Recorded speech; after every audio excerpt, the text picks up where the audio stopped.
Tantangan di ruang digital semakin besar, konten-konten negatif terus bermunculan, serta kejahatan di ruang digital seperti penipuan online yang semakin banyak terjadi, mengharuskan kita untuk terus waspada terhadap ancaman tersebut.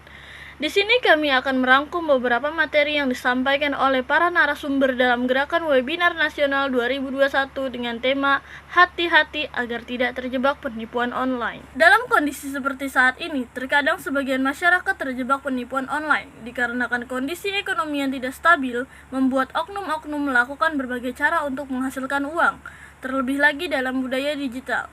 Era modern saat ini membuat masyarakat harus bersikap bijak ketika menghadapi tantangan yang ada, dan masyarakat harus lebih berhati-hati dalam bertransaksi online.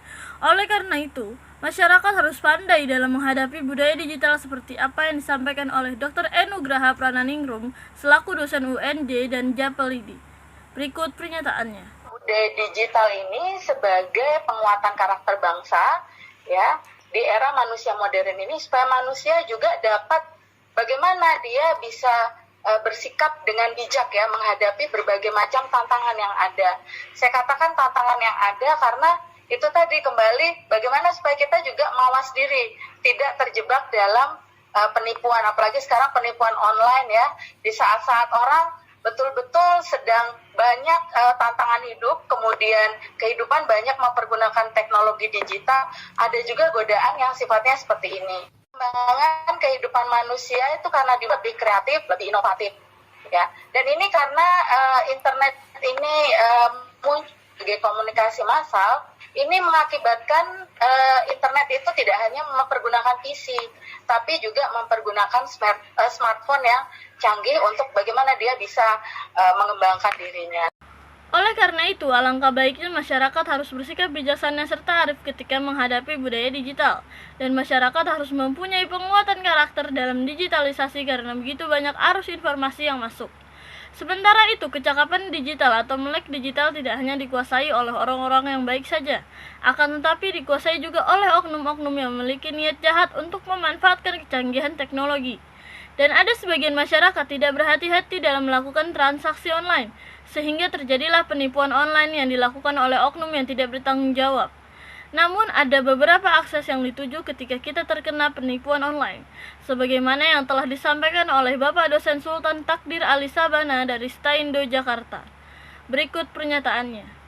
Jadi yang namanya kita harus cakap teknologi itu memang harus ya, karena kehidupan kita itu sudah tidak bisa jauh dengan kecanggihan teknologi. Bahkan tindak kriminalitas sekarang sudah bergeser di dunia siber. Maka dari itu kita harus kuasai, kita harus kenali. Sahabat literasi digital, Anda bisa mengetahui kemana saja Anda harus melakukan tahapan pelaporan kejahatan siber ini ketika Anda menjadi korban, atau keluarga Anda atau teman Anda menjadi korban. Laporkan. Karena kenapa? Selain Anda bisa melaporkan ke pihak lapor rekening Kominfo bisa langsung bekerja sama dengan pihak perbankannya untuk memblokir rekening tersebut.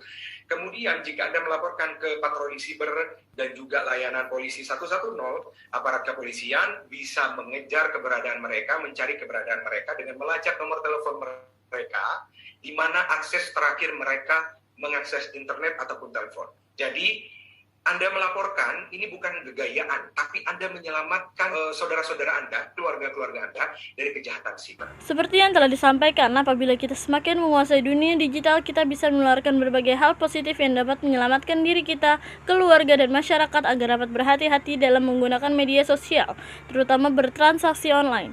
Selain itu, kita sebagai makhluk sosial yang pandai dalam berkomunikasi harus peduli dalam membangun lingkungan yang sehat. Lingkungan yang sehat tidak hanya dibangun dalam dunia nyata saja, akan tetapi dibangun juga dalam dunia maya. Sebab keduanya ini berkaitan erat dengan budaya digital, sebagaimana yang disampaikan oleh Bapak Mario Antonius Birowo selaku staf pengajar Universitas Atmajaya dan Japelidi. Berikut pernyataannya. Para aktivis di literasi digital, kami memahami bahwa antara dunia nyata dengan dunia maya atau di aspek dunia digital itu nggak boleh dipisahkan. Nggak boleh ada kepribadian ganda, karena hal ini kemudian bisa menjadi terintegrasi menyatu, ya, kepribadiannya tadi karakternya ya menjadi satu. Kalau Anda, saya, ya, kita semua bicara baik-baik di dunia nyata, demikian juga nanti kalau kita di dunia digital dalam menggunakan media sosial. Ya. Demikian juga kalau di sana baik, di sini kemudian baik juga. Ya. Ini menjadi suatu hal yang penting ketika kita ingin misalnya mendidik anak-anak, ya, bagaimana kemudian mereka harus berkomunikasi dengan orang lain. Jadi, hal yang dilakukan dalam berkomunikasi harus meliputi dunia nyata dan dunia maya, sebab keduanya tidak dapat dipisahkan dari dunia digital.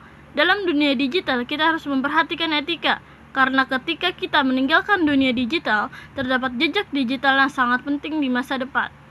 Digital safety merupakan hal terpenting dalam era modern saat ini, karena digital safety membuat kita berpikir secara kritis untuk tetap menjaga diri agar tidak tertipu oleh oknum-oknum yang tidak bertanggung jawab. Sebagaimana yang disampaikan oleh Bapak Eko Sugiono, selaku digital marketer expert. Berikut pernyataannya. Di digital safety itu mending kita menjaga diri. Penting kita menjaga diri kita. Nah, dengan cara apa? Yaitu tadi dengan cara kita berpikir. Nah, dengan cara kita berpikir kritis. Sejak kita sekolah dulu, kita selalu disampaikan bahwa berpikirlah. Coba berpikir kalau dibaca Miro. Nah, permasalahannya kadang kita tidak tahu caranya berpikir. Nah, gimana sih caranya berpikir? Nah, kadang itu enggak ngerti. Ya kok kamu caranya berpikir? Ya kok ya gitu. Nah, ternyata ketika kita berpikir itu kita coba ingat-ingat saat kita sekolah dulu ataupun kita kuliah ataupun saat kita kapan kita berpikir. Kita berpikir yaitu saat kita diberi pertanyaan. Nah, ini. Berarti kita berpikir saat ujian, saat UAS, pokoknya saat kita diberi pertanyaan kita langsung mikir. Berarti sama tadi disampaikan sama Pak Anton, berarti kalau ada sesuatu yang kita harus berpikir dulu apakah ini benar ya, kok kayaknya janggal. Dalam dunia digital, digital safety sangat berdampak positif untuk diri kita untuk tetap berhati-hati dalam menggunakan media sosial, agar kita tetap selalu waspada terhadap kejahatan yang terjadi di dunia digital.